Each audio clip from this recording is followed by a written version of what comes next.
नमस्कार बच्चों, ग्रीष्मावकाश के पश्चात आज है आपकी द्वितीय कक्षा है। अभी तक हमने कविताएं पढ़ी और अब हम साहित्य सागर के गद्य भाग से कहानियां पढ़ेंगे। गद्य श्रृंखला में सबसे पहले हम प्रसिद्ध व्यंग्य लेखक हरिशंकर प्रसाई की प्रतीकात्मक शैली में लिखी कहानी भेड़ें और भेड़िए पढ़ेंगे। पाठ प्रारंभ करने से पूर्व मैं आपको बताना चाहूंगी कि इस कहानी में हमारे देश की लोकतांत्रिक प्रणाली पर तीखा व्यंग्य किया गया है। ये तो आपको ज्ञात ही होगा कि लोकतंत्र क्या है। वास्तव में लोकतंत्र जनता के लिए जनता द्वारा स्थापित शासन व्यवस्था होती है। अब हम इस रचना पर आते हैं। इस रचना में 3 प्रमुख पात्र हैं। भेड़ें, जो कि आज की भोली भाली जनता का प्रतीक है। भेड़िए, सत्ताधारी शासक का, और सियार, चापलूस नेता का प्रतीक है। बच्चों, शुरू करते हैं कहानी भेड़ें और भेड़िए।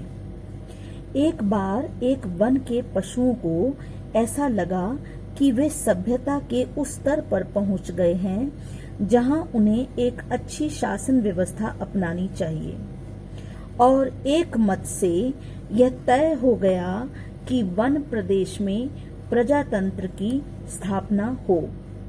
प्रजातंत्र मैंने आपको बता दिया कि लोकतंत्र या प्रजातंत्र, प्रजा के द्वारा प्रजा के लिए जहाँ शासन होता है वो प्रजातंत्र कहलाता है। यहाँ तक हमने ये समझा कि वन के पशुओं को लगा कि अब हम सभ्य हो गए हैं और अब अच्छी शासन व्यवस्था होनी चाहिए। शासन व्यवस्था होगी और इसीलिए प्रजातंत्र की स्थापना होनी चाहिए।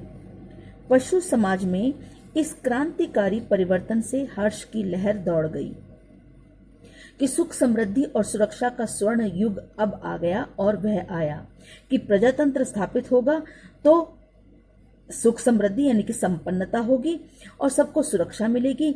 सुनहरा युग आ जाएगा, और इसीलिए सब बहुत खुश हो गए।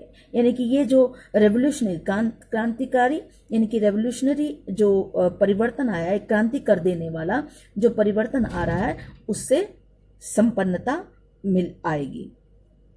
जिस वन प्रदेश में हमारी कहानी ने चरण धरे हैं, यानी कि चरण धरे हैं मतलब कि शुरू हुई है, उसमें भेड़ें बहुत थी। निहायत नेक, ईमानदार, कोमल, विनयी, दयालु, निर्दोष पशु जो घास तक को फूंक फूंक कर खाता है। ये जो है ये भेड़ों की विशेषता है कि भेड़ें किस प्रकार की थी। बहुत भली थी, ईमानदार थी, कोमल थी, और विनयी, दयालु, निर्दोष पशु थी जो कि घास को भी फूंक फूंक कर खाती थी, यानी कि बहुत संभल कर खाती थी कि किसी का कोई नुकसान ना हो जाए। भेड़ों ने सोचा कि अब हमारा भय दूर हो जाएगा, क्योंकि उन्हें भी मालूम था कि हम संख्या में सबसे ज्यादा हैं और हमें शायद बहुमत मिल जाए तो उनका भय दूर हो जाएगा। हम अपने प्रतिनिधियों यानी कि नुमाइंदों से कानून बनवाएंगे कि ऐसा कानून बनवाएंगे कि कोई जीवधारी किसी को ना सताए। जीवधारी यानी कि कोई प्राणी किसी को ना सताए, ना मारे। भेड़ें हमेशा डरती हैं क्योंकि शेर या कह लीजिए सियार और जो भी हैं जानवर जो हैं वो उनको भेड़िए भी मारते हैं। तो उनको लगता था कि अब उनको कोई ना सताएगा, ऐसा हम नियम बनवा लेंगे जो हमारे नुमाइंदे चुने जाएंगे। सब जिए और जीने दे, शांति, स्नेह, बंधुत्व और सहयोग पर समाज आधारित होगा, और एक ऐसा समाज बनेगा जिसमें कि शांति, स्नेह, बंधुत्व और सहयोग उसके स्तंभ होंगे। यानी कि इन्हीं के आधार पर भाईचारा स्थापित होगा और अच्छा समाज बनेगा। इधर भेड़ियों ने सोचा कि हमारा अब संकट काल आया। संकट काल क्यों आ गया? क्योंकि भेड़ें यदि बहुमत में आ गईं तो वो ऐसा कानून बनवाएंगी ताकि कोई किसी को ना मारे, और किसी को ना मारने के कारण भेड़ियों को भूखे रहना पड़ेगा। भेड़ों की संख्या इतनी अधिक है कि पंचायत में उन्हीं का ही बहुमत होगा। बहुमत सबसे ज्यादा मत होगा उनका। और अगर उन्होंने कानून बना दिया कि कोई पशु किसी को ना मारे, तो हम खाएंगे क्या? क्या हमें घास चरना सीखना पड़ेगा कि अब क्या हमारे ये दिन आ जाएंगे कि हमें अब घास सीखने की आदत डालनी होगी? ज्यों ज्यों चुनाव समीप आता, भेड़ों का उल्लास बढ़ता जाता। भेड़ें बहुत खुश होने लग पड़ी, क्योंकि उन्हें पता था कि हम ज्यादा हैं और हम बहुमत में आ जाएंगे। और ज्यों ज्यों चुनाव समीप आता, भेड़ियों का दिल बैठता जाता। दिल क्यों बैठता जाता था? क्योंकि उन्हें पता था कि वो बहुमत में अब नहीं आ पाएंगे और उन्हें भूखे मरना पड़ेगा। एक दिन बूढ़े सियार ने भेड़िए से कहा, आपको मैंने पहले ही बताया था कि 3 पात्र हैं, एक तरह से मुख्य पात्र।